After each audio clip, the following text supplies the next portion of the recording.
विकास जी, सबसे पहले तो आप ही से समझना चाहेंगे, क्योंकि आपके नेताओं के स्टेटमेंट्स में देख रही थी, डिप्टी सीएम को भी हमने सुना और उसके अलावा तमाम नेताओं को, वो कहते हैं कि भाई एलजीआई, सीबीआई, ईडी पर पीएम के प्रेशर का आप आरोप लगाते हैं।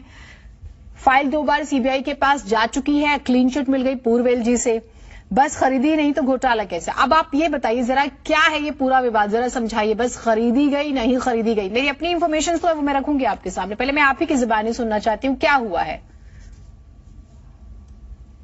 देखिए जीनत जी, एक कहावत है, सावन के अंधे को सब हारा दिखाई देता है।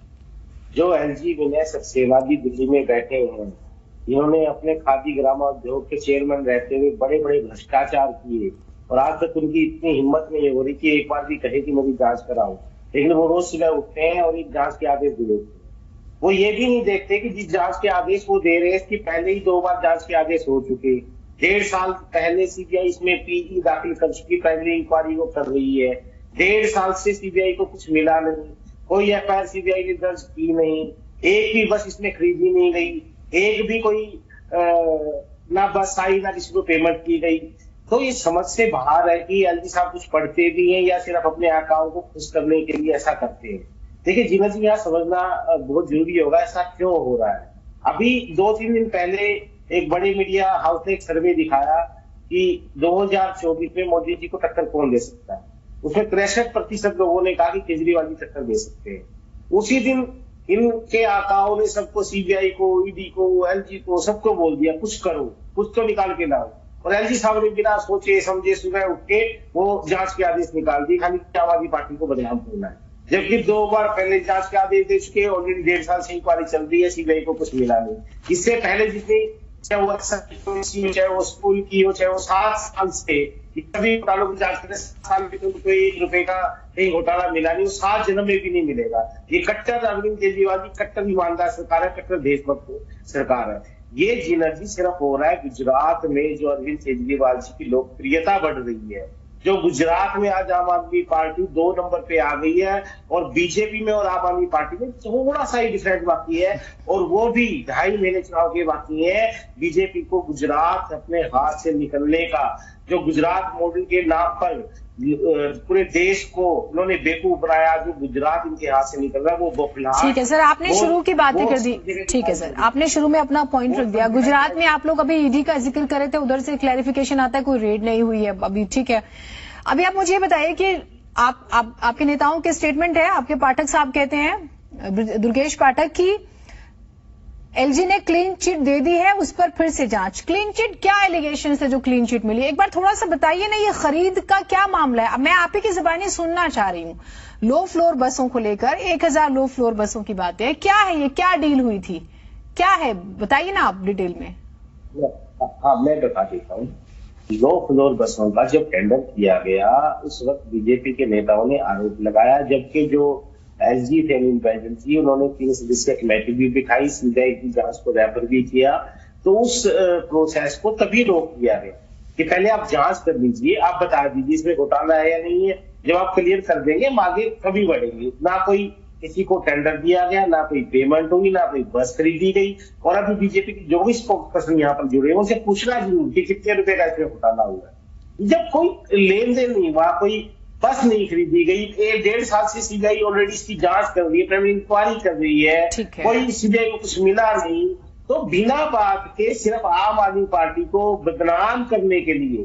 लेकिन मैं जीनत जी आपके माध्यम से देश की जनता को बताना चाहता हूँ कि आम आदमी पार्टी अरविंद केजरीवाल जी रुकने वाले नहीं है। ठीक है सर, वो ठीक है, वो आप लोग राजनीतिक दल हैं, आप लोग राजनीति करेंगे। मुझे एक बात बताइए ना सर, सुनिए ना, यदि क्लीन चिट मिल गई तो फिर बसें क्यों नहीं खरीदी गई? जो आप कह रहे हैं कि बसें खरीदी नहीं गई, तो फिर क्यों नहीं खरीदी गई थी सर?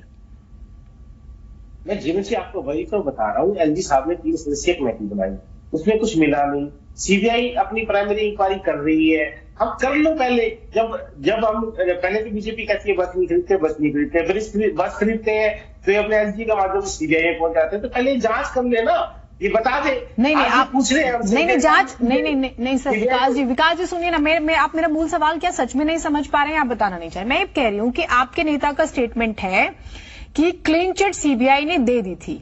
अगर सीबीआई ने क्लीन चिट दे दी थी तो फिर आप लोगों ने बसें क्यों नहीं खरीदी? नहीं, आप लोग क्यों रुक गए थे? क्या बजट इशू था? योगेश पाठक जी ने कहा कि जो पुराने एलजी थे अनिल बैजल जी, उन्होंने जो कमेटी बनाई थी उनको इसमें कोई गड़बड़ी नहीं मिली, उन्होंने क्लीन चिट दे दी। लेकिन सीबीआई 1.5 साल से इसकी प्राइमरी इंक्वायरी कर रही है, लेकिन अभी तक सीबीआई को कुछ मिला नहीं, ना इसमें मिला ना एक्साइज पॉलिसी में मिला। लेकिन यहाँ पे मैं तो एक बात कर रहा हूँ जी, आपके शो पे भी कई बार आ चुका, हम तो हर जांच के लिए जा रहे हैं, सारी जांच हमारी हो रही है, सारी जांच के लिए हम जा रहे हैं, सब सवालों के जवाब दे रहे हैं। जो एलजी साहब पे 3 बड़े आरोप लगे, ठीक है, उनका जवाब कौन देगा? हाँ, नहीं ठीक है, वो आगे आप पाठक जी आगे भी पूछते हैं कि अपनी जांच भी तो कराइए। आपके हेड केशन ने लिख कर दिया कि आपके ब्लैक के पैसे व्हाइट किए गए, लेकिन आप मेरे मूल सवाल पर अभी भी नहीं आए। करिए ना, हम आरोप कह सकते हैं ना, उन पर ये आरोप है, ये सेक्शंस लगे हैं। चोर नहीं कह सकते सर, दोषी साबित नहीं कर सकते सर, दोषी साबित नहीं कर सकते ना, आप समझ नहीं रहे हैं। एक आईपीसी की धारा है, वो इसलिए बना के गए लॉर्ड मैकाले कि जब भी कोई अटेम्प्ट किया जाएगा किसी भी ऑफेंस का जो आईपीसी में बताए गए, उसके लिए 511 धारा है, उसमें प्रोविजन है, सजा का प्रोविजन है। सर अब अगर आप मुझे कानून की धाराएं बताएंगे तो आप इतना तो मानेंगे कि थोड़ा बहुत मैं पढ़कर जरूर आती हूँ धाराओं के बारे में, आपसे अक्सर चर्चा। सर लेकिन आप मुझे मूल बताइए, क्या दोष में और आरोप में फर्क नहीं होता है?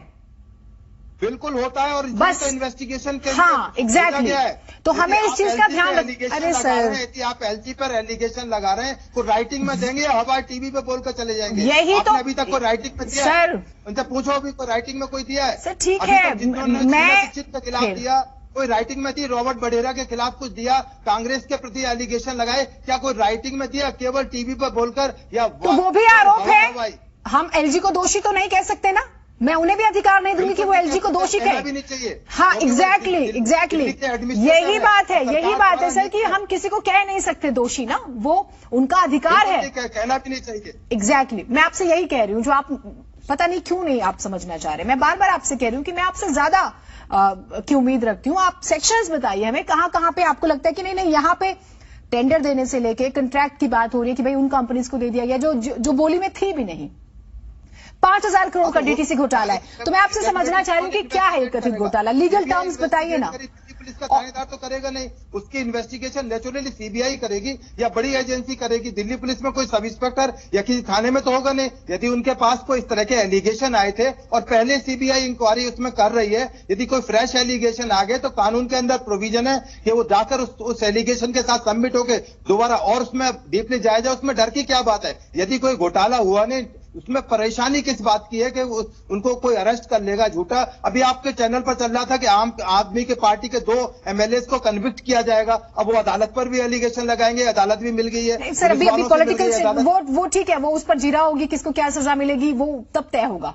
21 तारीख है शायद जिसमें फैसला। ठीक है, तो सर उसको तो यहाँ पे नहीं ला सकते ना, अब डीटीसी स्कैम में उनका नाम तो नहीं ले सकते। नहीं महीने से जेल के अंदर पड़े हुए सत्येंद्र जैन, अब उनसे ना पूछा जाए आप जेल में क्यों पड़े हुए हो? आपको तो हम तो कहते हैं अदालतों पर यकीन करते हैं, अब 3 महीने से जेल में पड़े हुए कल को कहेंगे नहीं सर, ये मुझे लग रहा है आप टॉपिक से इधर उधर जा रहे हैं, प्लीज नहीं। विकास जी जल्दी से काम, मेरे पास 3 मिनट है, फाइनल कमेंट दे दीजिए विकास जी। हर तरह की जांच का वेलकम, और क्लीन चिट आपको सीबीआई ने कब दी डीटीसी घोटाले की, आप मुझे ये भी बता दीजिए, ये जो आरोप लग रहा है कथित घोटाला। जी देखिए, अभी आपके चैनल पर बैठे बैठे ये साफ हो गया कि किस तरह से बीजेपी मोदी जी किस तरह आम आदमी पार्टी से केजरीवाल से जुड़े हुए हैं कि एक ऑटो वाले के घर पे खाना खाने तक भी नहीं जाने देते। जहां तक इस घोटाले की बात है, मैं आपको बता चुका कि 1.5 साल से बड़ी जांच चल रही है, इसमें सीबीआई को कुछ नहीं मिला ही नहीं। इसमें क्या एक्साइज पॉलिसी हो, 7 साल में 169 केस इन्होंने हमारे खिलाफ दर्ज किए। सर इधर उधर की बात है प्लीज मत कीजिए, मुझे बताइए डीटीसी ने क्लोजर रिपोर्ट लगा दी, सीबीआई ने लगा दी थी क्या? नहीं जी, मैंने आपको क्या कहा जब सीबीआई जांच, मैंने कहा कि एलजी साहब ने जो 3 सदस्यीय कमेटी बनाई थी उसमें उन्होंने कोई भी आरोप नहीं लगाया, उसमें मोटा मोटी उन्होंने क्लीन चिट दी। उसके बाद उन्होंने सीबीआई उसमें बकायदा बोर्ड का चेयरमैन जो है वो कैलाश गहलोत जी को बनाया गया। ऐसा देश में पहले हुआ था क्या? जो गौरव भाटिया ने सवाल उठाया, ट्रांसपोर्ट मिनिस्टर कैसे उसके चेयरमैन बन गए? कीमत जी भारत सरकार के जितने कारपोरेशन है, ओएनजीसी से लेके जितने कारपोरेशन है और राज्यों के जितने कारपोरेशन है, मैं बड़ी जिम्मेदारी से कह रहा हूँ, उठा के कोई लिस्ट देख लीजिए जितने वहां पे पॉलिटिकल लोग बैठे हैं। ये सिर्फ आरोप लगाने के लिए, वो 2018 में बने थे, उनको आज याद आ रही है, उसकी शिकायत उस टाइम तो नहीं की। देखिए, ये सिर्फ आरोप लगाने के लिए, आम आदमी पार्टी को बदनाम करने के लिए आप कुछ भी आरोप लगाते रहिए।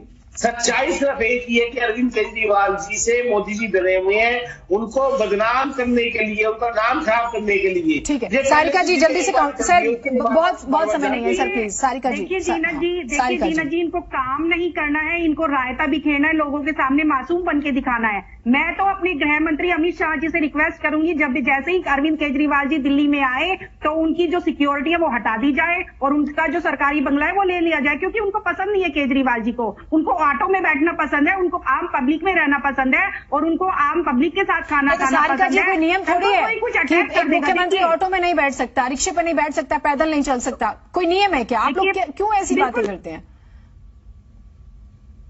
कोई नियम थोड़ी है। पीयूष पंत जी हैं क्या? दिखाइएगा बाकी मेहमानों को। लोहिया जी अपना फाइनल कमेंट दीजिएगा। देखिए, दाल में कहीं ना कहीं काला है, तभी केजरीवाल जी बार बार अपनी जो भ्रष्टाचारी योजनाएं होती है उनको वापस लेते हुए दिखाई देते हैं। मेरा मानना है कि अगर इस जांच में आगे बढ़ना है तो कहीं ना कहीं सबसे पहले कैलाश गहलोत जी को भी गिरफ्तार कर लेना चाहिए, ताकि जांच निष्पक्ष तरीके से हो सके। आप गुजरात में कहां पर है थोड़ा सोचिएगा, ठीक है। वेदभूषण जी फाइनल कमेंट दे दीजिए जल्दी से। देखिए, इन्वेस्टिगेशन करना एक इन्वेस्टिगेटिंग एजेंसी का काम है, उसकी ड्यूटी है। आप इतना क्यों घबराए हुए हैं कि अभी कह रहे हैं कि गिरफ्तार कर ले? पहले इन्वेस्टिगेशन आएगी, एविडेंस होंगे, तब अरेस्ट भी हो जाएंगे। थोड़ा धैर्य रखिए। यदि इरेगुलरिटी एक पैसे की भी होगी तो जेल जरूर जाएंगे। आप इंतजार कीजिए। कानून और बड़े बड़े सीएम जेल में बैठे हुए हैं। आपको पता है लालू यादव कितने साल सीएम रहे? फिर यही तो सवाल उठता है कि मनीष सिसोदिया जी आज गिरफ्तार हुए, कल गिरफ्तार हुए आम आदमी पार्टी के थे, लेकिन अभी वो गिरफ्तार नहीं हुए हैं। तो पॉलिटिकल बयानबाजियां ज्यादा चलिए मेरे पास वक्त इतना ही था, मैं माफी चाहती हूँ किसी को कम वक्त मिला हो तो। बहुत शुक्रिया आप सभी का जुड़ने के लिए। लेकिन कुल मिलाकर एक बार फिर से दिल्ली सरकार और उपराज्यपाल आमने सामने हैं और फिर नया अहमदाबाद विवाद भी अभी आपने